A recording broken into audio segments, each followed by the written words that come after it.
Magazine pluriel. Étienne Nabédé.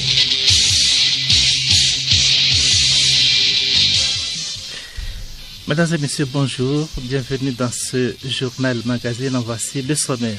La chef du gouvernement Victoire Tomiga Dogbe a lancé hier à Koumsougou dans le Tône les travaux de la phase 2 du projet d'amélioration des conditions sanitaires en milieu scolaire et rural des régions de la Kara et des Savanes. L'objectif du gouvernement est de faire passer le taux de couverture à l'eau potable en milieu rural de 77 à 85% dans la région de la Kara et de 67 à 72% dans la région des Savanes.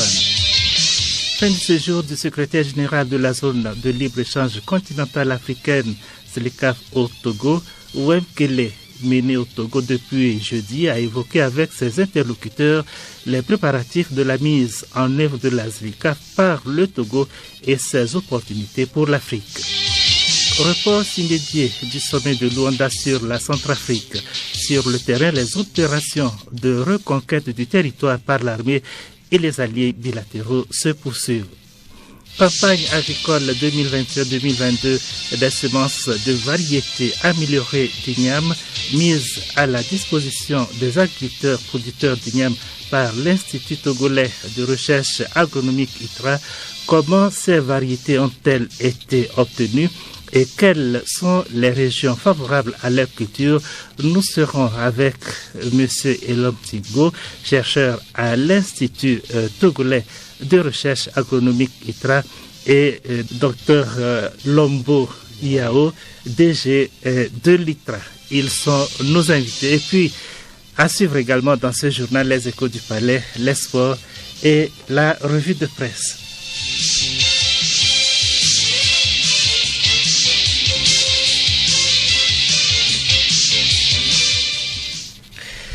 Mesdames et messieurs, une fois de plus, bonjour. Madame le Premier ministre Victoire Tomiga Dogbe a procédé hier à Koumsougou, dans le canton de Nanergou, à 6 km de Dapon, au lancement des travaux de la phase 2 du projet d'amélioration des conditions sanitaires en milieu scolaire et rural des régions de la Kara et des Savanes.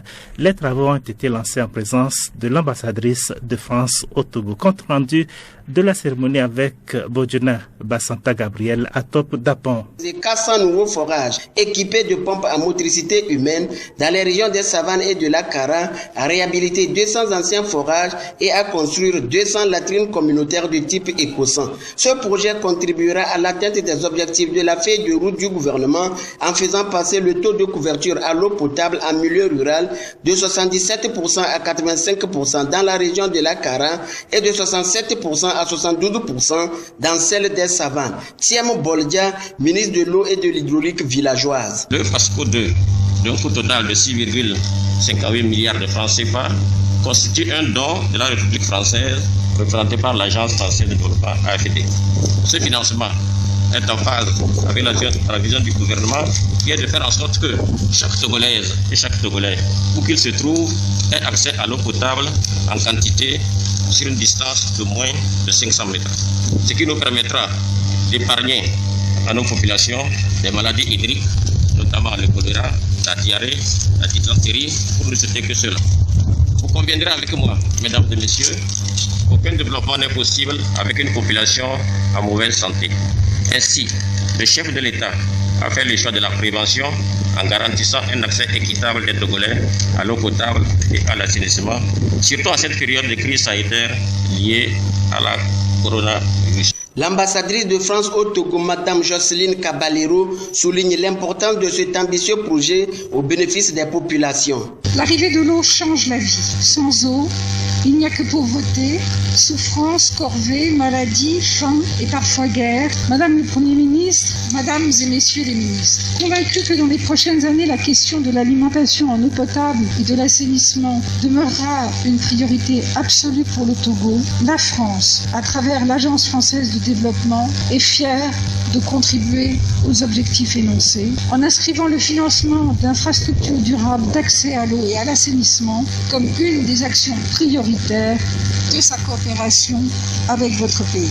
Le préfet de Tone, Timbiandia Yendou Kwadouti, salue cette initiative du gouvernement. Nous saluons une fois encore la conception de ce grand projet qui contribuera à renforcer la cohésion sociale dans les deux régions bénéficiaires par la promotion des droits politiques, économiques et sociaux.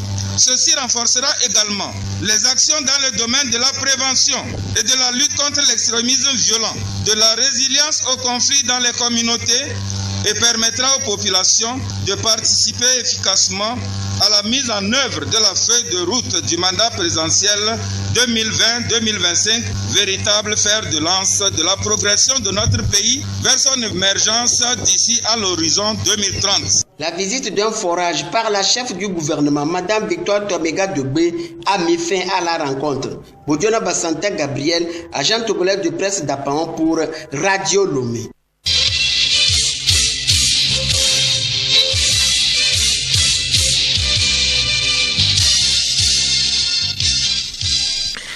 Nous le disions aussi en titre, la visite du secrétaire général de la zone de libre-échange continentale africaine, l'ECAF au Togo, s'est achevée hier.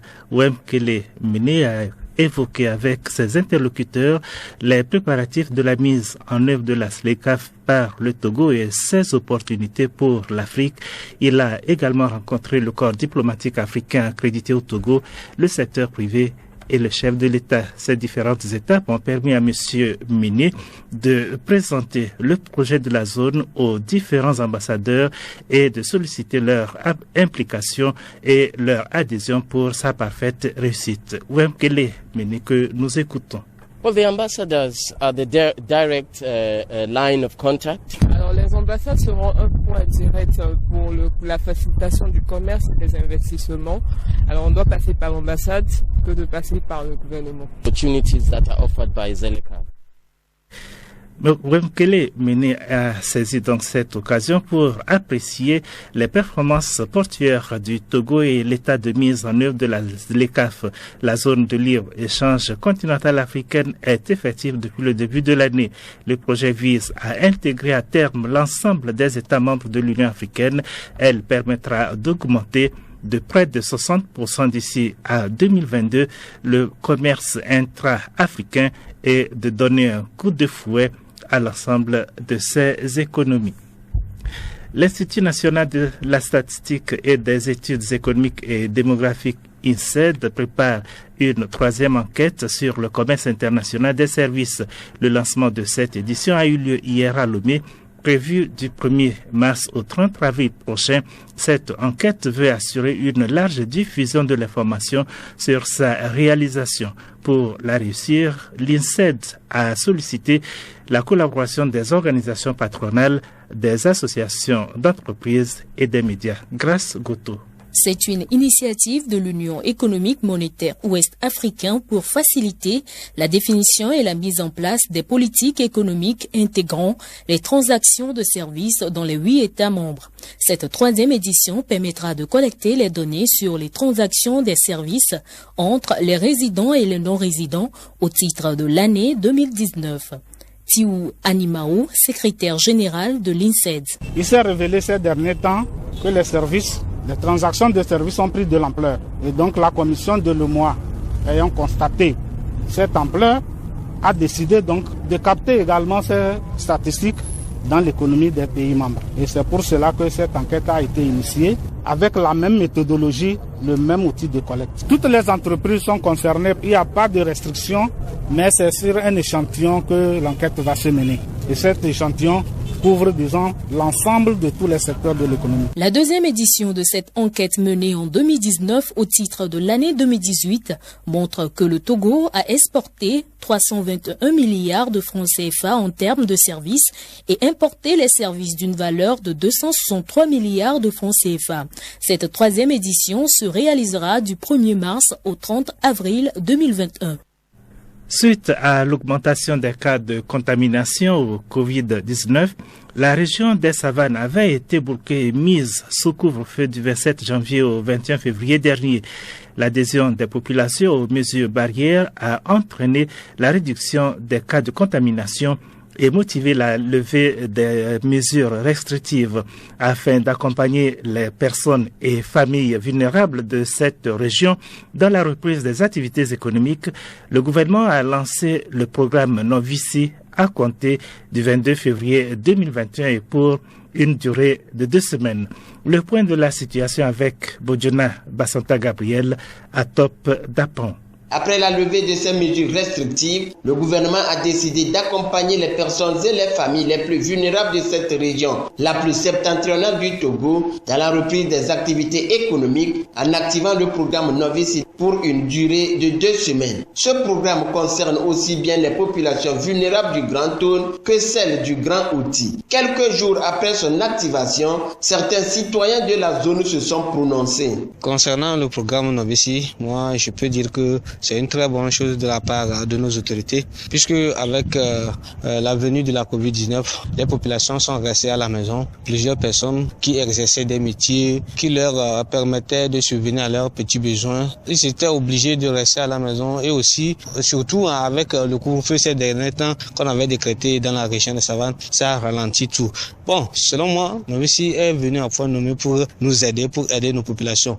Mais jusqu'à présent, sur les modalités de paiement, moi je vois que tout est flou. Est-ce que le gouvernement ne peut pas faire autrement pour pouvoir nous aider? Maintenant, les 5500, combien je ne maîtrise pas tellement, je vois que c'est trop peu, c'est trop minime. Hein? Une personne qui touche peut-être, disons, 60 000, 80 000 par mois, vous lui tendez 5500, je crois que c'est trop minime. Donc nous allons dire merci à nos gouvernements pour avoir pensé à nous, mais il faut qu'ils fassent plus pour pouvoir nous aider. Je tiens à remercier l'État togolais, je tiens à remercier le président de la République d'avoir initié un truc comme ça dans la région des Savanes. Et c'est bien, beaucoup de personnes ont apprécié, beaucoup de personnes ont félicité. Mais il semble qu'il manque un peu, il semble que ça ne pèse pas. Au moins si ça pouvait un peu élever le coût, ça pouvait faire plaisir encore plus à la population. Si je comprends bien, ils ont fait plus de 2-3 semaines le bouclage. Les gens sont rentrés dans leur coin. Maintenant, avec 5250 ou 6250, je crois, c'est un peu minime selon les gens. C'est moi ce que je suis en train d'entendre dans la ville. Le programme Novici, initié par le gouvernement au profit des populations de la région des Savanes, suite au bouclage et au couvre-feu que la population a connu, est une bonne initiative qui va contribuer à atténuer leurs peines et surtout pour les populations vulnérables, ça va leur donner des revenus qui va leur permettre de subvenir à leurs besoins. Il y a le secteur informel qui est très développé dans la région et ces gens-là, leurs activités ont connu un coup d'arrêt et les revenus ne rentrent plus comme avant. Avec donc Novici, la population va se sentir soulagée et ça va permettre de lutter contre la précarité et que leur niveau de vie va s'améliorer tant soit peu. Le programme Novici est une très bonne initiative de la part du gouvernement. Ça, c'est un acte très très salutaire, surtout que c'est social, juste pour appuyer la population de la savane. Et des gens ont crié par-ci par-là, le bouclage a fait qu'il y avait des méventes, le couvre-feu fait qu'ils n'arrivent plus à sortir, mener leur activité. Bon voilà, Novici vient en appui, au moins pour combler une fraction de ce qu'ils pensent perdre. Donc je vois vraiment que c'est un acte très salutaire et très social de la part du gouvernement. Novici, il est vrai, des gens, d'aucuns disent que le message est venu, ils n'ont pas encore l'argent, mais déjà l'idée y est de la part du gouvernement. Maintenant, ils n'ont qu'à patienter un peu, l'argent viendra, ça ne peut pas venir sur tout le monde le même jour ou bien à la même minute. Bodjona Bassanta Gabriel, agent togolais de presse d'Apan pour Radio Lomé. Merci à toi, Gabriel, depuis Dapan. Et voici la situation du Covid-19 au Togo. Chiffre mis à jour hier. 93 des 1418 personnes testées hier sont positives. Elle porte le nombre total des cas positifs à 6730. 33 guéris ont été enregistrés, portant le nombre total des patients guéris de Covid-19 à 5522. Le nombre de décès est de 82. Le nombre de cas actifs est de 1126. À ce jour, un total de 233 875 cas de laboratoire ont été effectués sur toute l'étendue du territoire national. Ils sont nombreux ces jeunes diplômés qui se prennent en charge grâce à leurs connaissances en tissage de pagne. Ces aptitudes, les apprenants les acquièrent au centre artisanal des tisserands de Bafilo. Plus qu'une simple structure de formation, ce centre créé depuis 1987 est une solution à plusieurs problèmes dans la préfecture. Gabriel Ayena depuis Kara. Ce bruitage, on l'entend pratiquement tous les jours ici au centre artisanal des tisserands de Bafilo. C'est celui des jeunes qui fabriquent le panier traditionnel Kente et ses dérivés. Ils y viennent du lundi au vendredi de 7h30 à 12h les matins et de 14h à 17h les après-midi. Visiblement, les apprenants s'y plaisent pour diverses raisons. Écoutons respectivement Ibrahim Amadoulatou et Souleymana Abdourazakou, tous deux tisserands. Je gère beaucoup de problèmes à la maison avec le peu de sous que je me fais dans la fabrication de divers articles, des frais d'inscription de mes frères jusqu'à certains de leurs besoins. C'est moi qui m'en occupe. J'exhorte beaucoup d'autres jeunes, notamment les filles, à nous rejoindre ici au centre. J'ai fait la licence en géographie à l'université de Kara. Je suis revenu reprendre le métier de tissage. Je dis ça marche parce que c'est avec ça que j'ai pu continuer mes études jusqu'à l'université. J'ai pu me marier. Ces témoignages sont la preuve d'une bonne organisation et du professionnalisme de l'équipe dirigeante du centre. Rien n'est fait au hasard, nous dit Degbembia Idrissou, président des tisserands du centre. Avant de commencer par travailler, on va voir la compétence de la personne et comment la personne arrive à assimiler ce qu'on lui transmet jusqu'à ce que la personne commence par tisser. 3 ans. Au minimum, c'est 3 ans. L'apprenti peut passer avec nous, sinon 4 ans, pour bien assimiler les b.a.-ba du métier. On les présente pour le diplôme CFA que le gouvernement organise. Depuis plusieurs années, beaucoup de personnes bénéficient au Togo des services du centre. Son apport dans le secteur artisanal n'est plus à démontrer dans la préfecture. Tchadjiro Nouridini, président de la chambre de métiers de la préfecture d'Assoli. Le centre de tissage, c'est un grand atout pour notre préfecture. En 2020, nous avons fait une demande pour former nos tisserands sur le tissage galop. On fait aussi la promotion des produits de nos tisserands. Le centre est reconnu au-delà du secteur artisanal pour le fait qu'il occupe davantage de jeunes, freinant ainsi l'exode rural. Assemou Aboubakar, adjoint au maire commune Assoli 1. Nous apprécions chaque fois le centre parce qu'il arrive à absorber les jeunes pour éviter la délinquance juvénile. Des jeunes filles avaient l'habitude d'aller dans les pays limitrophes et maintenant elles sont stables et ça les avantage. Rappelons que le ministre Komlan Dodi Kokoroko des enseignements primaires et secondaires et son collègue en charge de la communication à Koda Aïwadan ont visité récemment le centre artisanal des tisserands de Bafilo. Une occasion pour eux de réitérer le soutien du gouvernement au centre. Tony Mauna, Gabriel Ayena, de retour du centre artisanal des tisserands de Bafilo pour Radio Lomé.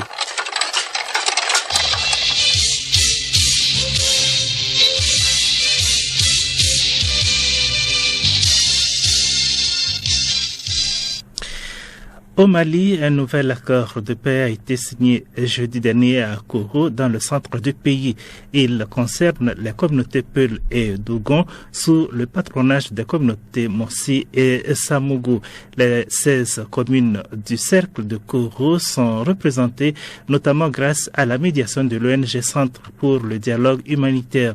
Plus de 300 leaders communautaires se sont engagés, entre autres, à déposer les armes et permettre le retour des déplacés. C'est le 4e accord de paix signé dans cette partie du pays, mais c'est la première fois que l'État malien a été représenté.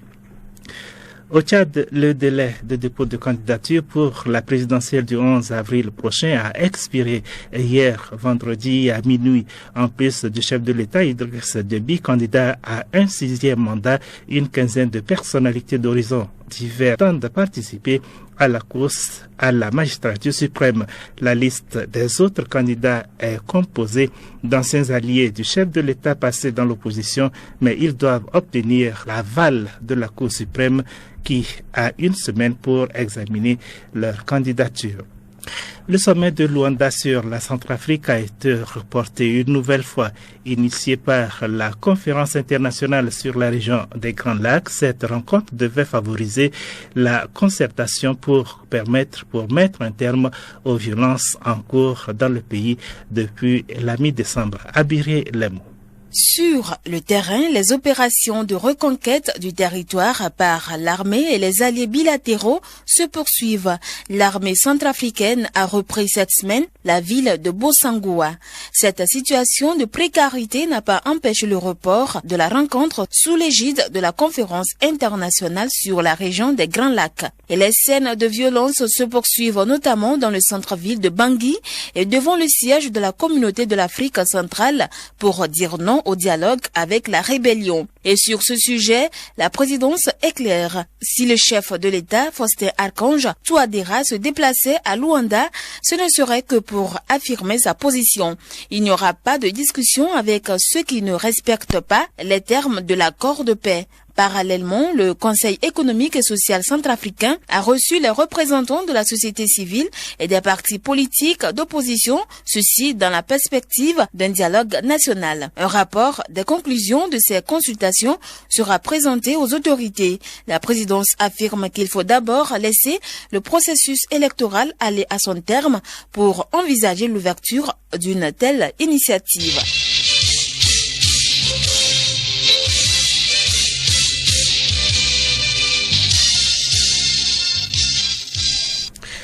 Et nous abordons la deuxième partie de ce magazine pluriel invité. Les agriculteurs togolais producteurs d'igname peuvent désormais se procurer, dans le cadre de la campagne agricole 2021-2022, des semences de variétés améliorées d'igname mises à leur disposition par l'ITRA. Selon les chercheurs de l'Institut, il s'agit notamment des variétés Florido et TDA 99 /01169 de l'espèce Dioscorea alata. Pourquoi introduire de nouvelles variétés d'igname? Comment ces variétés ont-elles été obtenues? Quelles sont les régions favorables à leur culture? Autant de questions auxquelles nos invités vont tenter d'apporter des réponses. Monsieur Lombo Yao, docteur et directeur général de l'ITRA, bonjour. Bonjour. Monsieur Ilom Tenglo, bonjour. Bonjour. Vous êtes chercheur également à l'ITRA. Oui. Alors, ma première question, elle s'adresse au DG, monsieur Lombo Yao.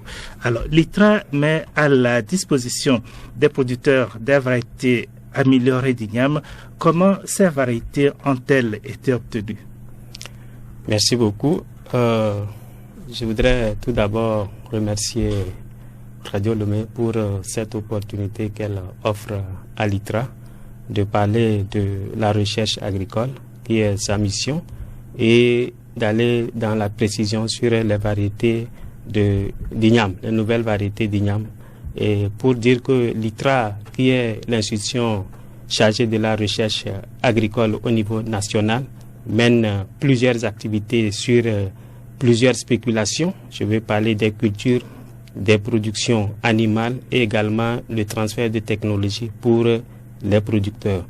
Et venant à la question sur les ignames, nous avons pas mal de cultivars, c'est-à-dire ce que les paysans cultivent à leur niveau, et nous avons également des types d'ignames, des ignames qui sont adaptés pour le foufou, le colico, et des ignames aussi qui sont adaptés pour d'autres utilisations.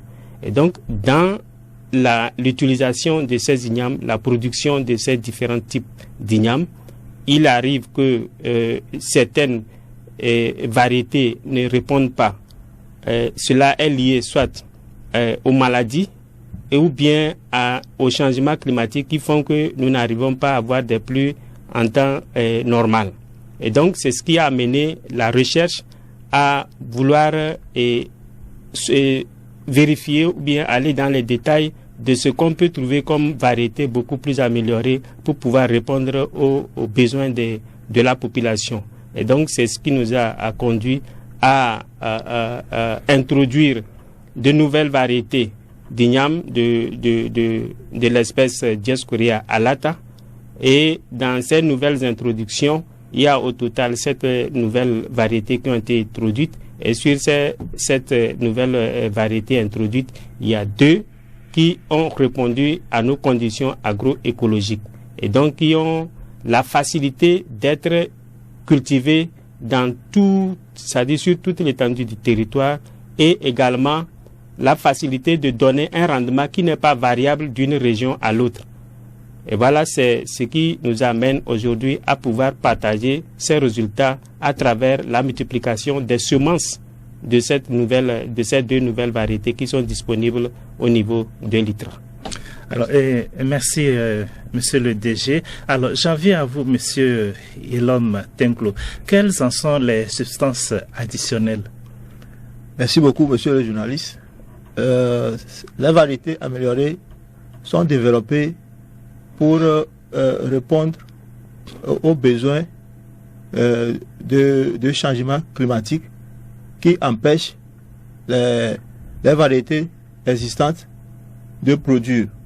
Donc, ces variétés nouvelles ont été développées pour être plus performantes en termes de rendement et de résistance aux maladies et aux ravageurs. Donc, entre autres, nous pouvons citer une forte stabilité qu'apportent ces variétés, une forte stabilité des rendements, du rendement en tubercules commercialisables qu'apportent ces nouvelles variétés. Donc, en deuxième point, on peut parler de la bonne qualité de ces tubercules. Ces tubercules sont de bonne forme, de forme linéaire, pas digités comme les cultivars locaux qui empêchent une bonne récolte. Bon, en termes de la qualité du tubercule aussi, ces variétés ont été développées pour leur matière sèche qui est élevée. Et ce qui permet une bonne utilisation en termes de transformation agroalimentaire. Ces variétés aussi développent un taux faible par rapport au brunissement enzymatique de la chair. Souvent, les variétés locales, quand ils brunissent, quand on les coupe, vous voyez que la couleur de la chair change. Mais pour ces variétés améliorées, le changement, le brunissement est faible. Et puis aussi, ces variétés ont une bonne qualité culinaire. On les prépare, ils ont un bon goût et ils ont une bonne aptitude à la friture. Troisième point, si vous le permettez, ils ont une bonne adaptation agroécologique, c'est-à-dire qu'elles résistent au stress abiotique et biotique au champ comme en stockage. Alors, pouvez-vous nous dire les régions dans lesquelles ces cultures sont favorables? Voilà, par rapport aux régions, ces variétés sont adaptées à toutes les régions. Tantôt, je venais de le dire, qu'elles sont résistantes aux facteurs abiotiques, au stress abiotique, par exemple le climat, au stress biotique, les maladies. Donc, du coup, par rapport aux différentes régions du Togo, ces variétés arrivent à s'en sortir. Donc, c'est le pourquoi même nous voulons mettre ces variétés à la disposition de la masse paysanne, du monde agricole, pour augmenter la production et pour répondre aux besoins de la population. Très bien, et je reste toujours avec vous. Quels peuvent être les produits dérivés de ces ignames améliorés? Voilà, de ces variétés améliorées, nous pouvons avoir de l'igname bouilli, de bon goût, de l'igname frite, de l'igname grillé, du ragoût. On peut en faire aussi des cossettes. Donc ça permet, par rapport aux variétés existantes, la qualité de la cuisson, la qualité du goût diffère. Et ça pourrait intéresser la population. Oui, et monsieur le directeur général, je reviens vers vous pour une autre question. Pourquoi est-il nécessaire de faire recours à ces produits améliorés? Est-ce que les ignames existantes n'ont pas une bonne qualité? Est-ce qu'elles ne sont pas riches? Merci beaucoup. Les ignames existantes ont une qualité assez appréciable. Et je voudrais préciser que quand nous parlons de Dioscorea alata, je peux dire que c'est l'igname qu'on appelle dans certaines langues Kabanga ou bien Afasé, pour ne citer que ces dialectes-là. Et donc, c'est pour dire que lorsque vous prenez la variété d'igname de ce groupe-là, ces variétés sont sensibles aux maladies. Et ça fait que quand on dit que quelque chose est sensible aux maladies, lorsque le paysan met l'effort de labour, d'entretien, jusqu'à arriver à la récolte, il n'obtient pas suffisamment un bon rendement. Vous comprenez que c'est une perte d'argent et c'est une perte de revenus pour le producteur. Donc, raison pour laquelle nous avons pensé à faire recours à ces variétés améliorées dans le but de soutenir les producteurs et améliorer leurs revenus. Et comme nous l'avons dit, étant donné que le Togo est à une position, disons, allongée, il y a certaines zones avant qui ne pouvaient pas recevoir des variétés d'igname parce que, n'étant pas adaptées pour ces différentes variétés-là. Donc aujourd'hui, avec ces nouvelles variétés, comme elles répondent dans toutes les régions, c'est un avantage pour celui-là qui veut produire des lignames de cette variété-là. Donc, raison pour laquelle nous avons fait recours à ces nouvelles variétés pour ne pas dire que nos variétés que nous avons aujourd'hui, qui sont là pour le foufou et autres utilisations, et qui sont spécifiquement pour certaines régions, pas pour d'autres. Donc, l'avantage pour nous, c'est d'avoir un matériel qui peut être utilisé ou bien, disons, qui peut répondre dans toutes les zones du Togo. Voilà les raisons pour lesquelles nous avons pensé à introduire cette nouvelle variété ou ces nouvelles variétés améliorées. Merci. Ok. Alors, monsieur Tinglo, quelle est la quantité actuelle dont dispose l'ITRA? Bon, merci, monsieur le journaliste, pour la question. L'ITRA dispose à l'heure actuelle près de 6 000 semenceaux de ces deux variétés, Florido et TDA 990169, qui sont à la ferme semencière dans notre magasin, et que ces variétés sont mises à la disposition du monde paysan. Donc, nous avouons que ces variétés sont en quantité insuffisante, mais nous prévoyons dans la campagne à venir de produire assez afin que ça puisse toucher tous les producteurs d'igname. Oui, et la question reste toujours bon, mais comment moi je peux m'en approvisionner pour mon champ par exemple? Pour s'approvisionner, c'est simple. Je reprécise que ces variétés sont à la ferme semencière qui est à 300 km de Lomé sur la nationale numéro 1. Il suffit de faire la commande. Nous allons nous atteler à conditionner les semenceaux, à les étiqueter par rapport à la quantité que vous avez demandé et nous pouvons vous l'envoyer. Excusez-moi, est-ce que vous mettez à la disposition des agriculteurs gratuitement ces semenceaux, ces payants? Le prix unitaire par exemple? Bon, les semenceaux, c'est un intrant qu'on doit acheter ou bien qu'on doit utiliser pour avoir une bonne production. C'est comme l'engrais, c'est comme les herbicides. tout ce qu'on prend comme intrant pour booster la production, les semenceaux sont aussi un intrant, donc il faut investir. De la manière dont nous avons engagé des dépenses pour les produire, ça a un coût. Le kilo est fixé à 150 francs. Dans chaque kilo, on peut avoir 2 à 3 semenceaux.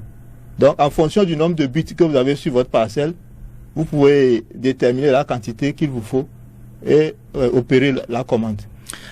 Très bien. Je pense que nous sommes en train de nous acheminer lentement vers la fin de cet entretien.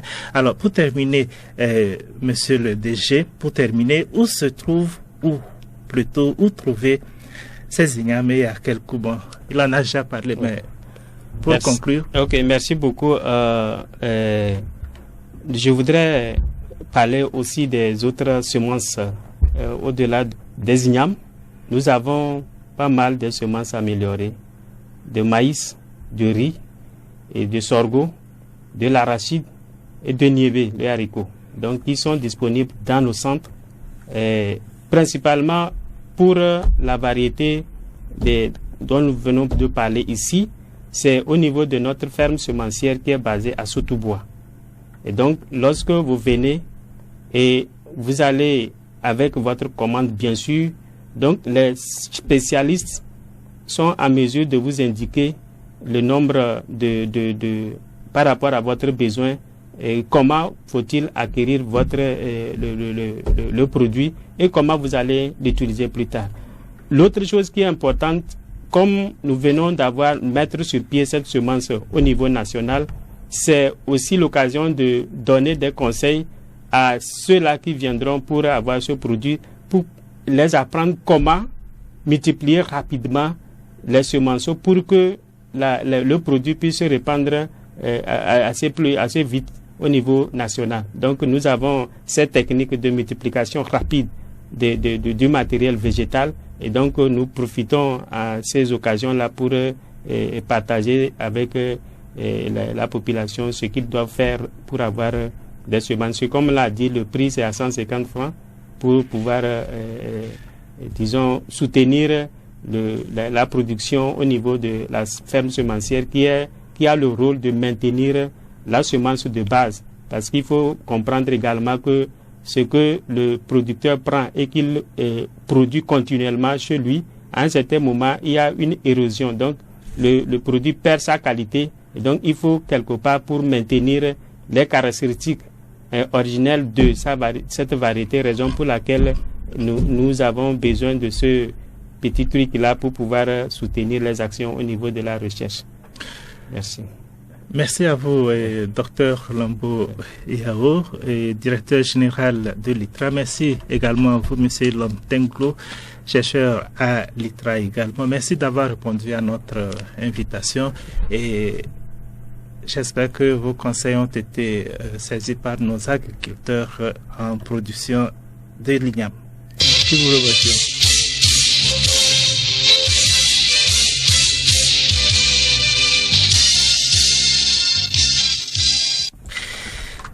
Nous enchaînons avec Écho du Palais, affaire de la chefferie traditionnelle dans le village de Kachenki, dans la préfecture de Blita. Le nommé Kosibo a été accusé d'homicide volontaire sur un de ses cousins.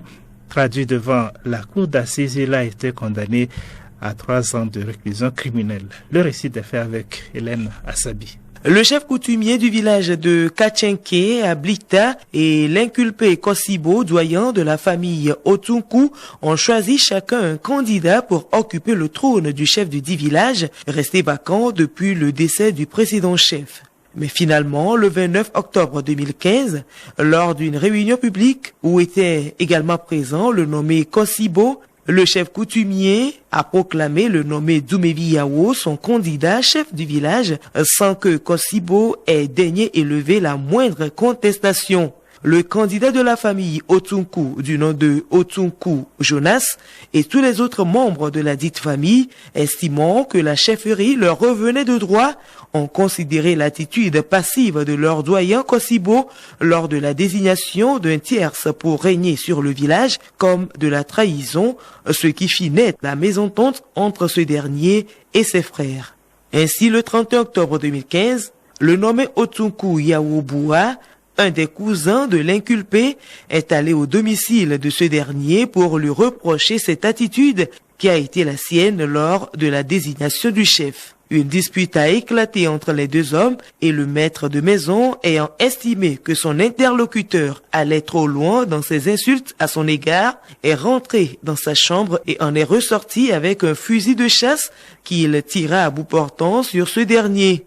Celui-ci, touché à la poitrine, tomba et succomba des suites de ses blessures. Amené devant la cour d'assises de Kara pour y être jugé lors de l'audience de mars 2018, Kosibo a dit regretter son acte qu'il n'a pas nié, mais a expliqué qu'il était excédé par les harcèlements moraux et psychologiques exercés contre lui par la victime et n'a donc pas réussi à résister jusqu'au bout. Entendu qu'il n'en demeure pas moins que le crime est constitué et condamné et que son auteur soit maintenu dans les liens de l'inculpation retenue contre lui, le nommé Kosibo, même s'il a bénéficié de circonstances atténuantes, a été condamné par la cour d'assises de Kara à 3 ans de réclusion criminelle. Eh bien, mesdames et messieurs, ce fait nous montre une fois encore qu'il faut toujours se maîtriser lorsque nous sommes en colère. Sous l'effet de la colère, un simple geste de notre part peut nous amener en prison. À samedi prochain.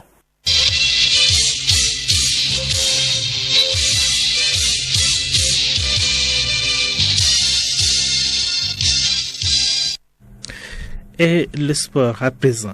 Le championnat national de football de première division qui s'ouvre le 20 mars prochain se joue en zone pour éviter la propagation du coronavirus. Le comité exécutif de la Fédération togolaise de football FTF a dévoilé le nouveau format au président des clubs lors d'une rencontre. Kilim Poyode.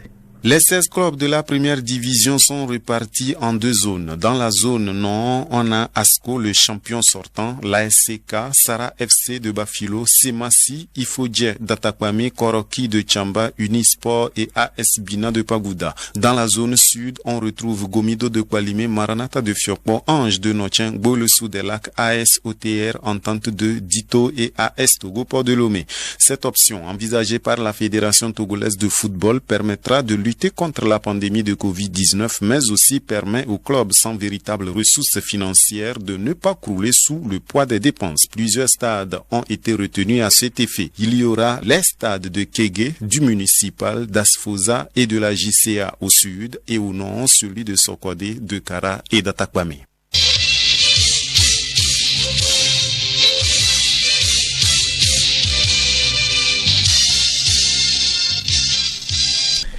La revue de presse pour clôturer ce journal. Les parutions de la semaine se sont souvenues de l'élection présidentielle du 22 février 2020.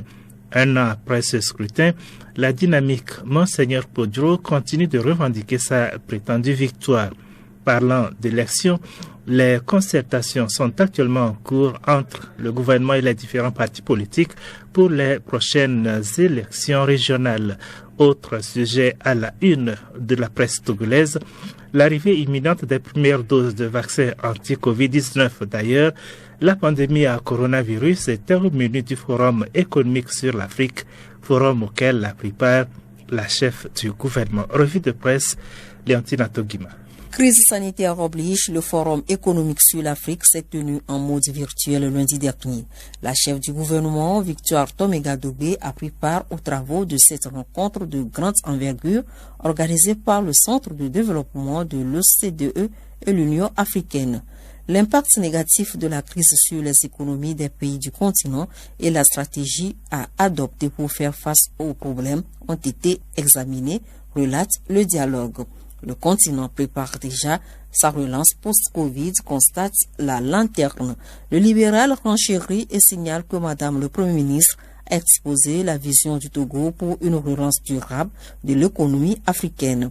Les pays africains doivent également faire face à la gestion et aux commandes des vaccins. La majorité ont souscrit à l'initiative COVAX. Que faut-il savoir de cette plateforme? Liberté répond. L'initiative COVAX pour un accès équitable contre la pandémie. Voilà, les vainqueurs abondent dans le même sens.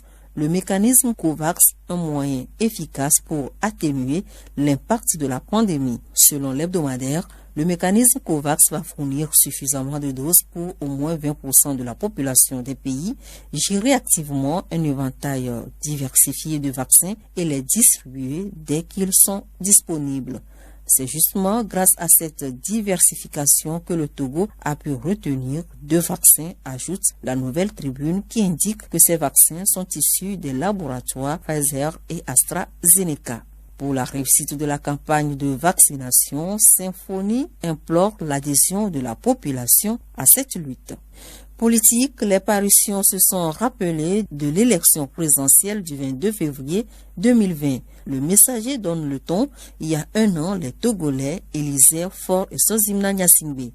1 an après, que retenir de la première année du 4e mandat de Faure, s'interroge Togo Matin. Un bilan positif malgré la pandémie de coronavirus, remarque Dunia Le Monde. Liberté rappelle que des défenseurs des droits exigent la vérité des urnes. Vision d'Afrique estime de son côté que 80% des Togolais affichent leur satisfaction sur la gouvernance de Faure Gnassingbé 1 an après. Liberté revient et craint une autre crise électorale aux prochaines élections régionales. En effet, une frange de l'opposition joue aux abonnés absents au cadre de concertation pour ces élections, déplore la lenteur.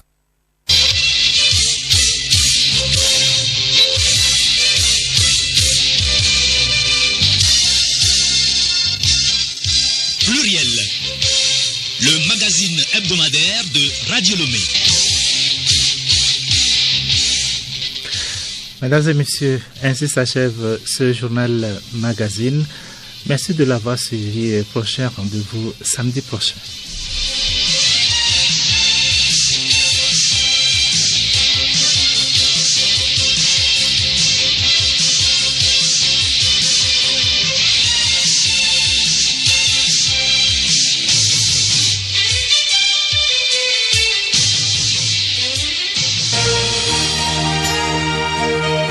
Radio Lomé, boîte postale 434, email radiolomé@radiolomé.tg. radiolomé.tg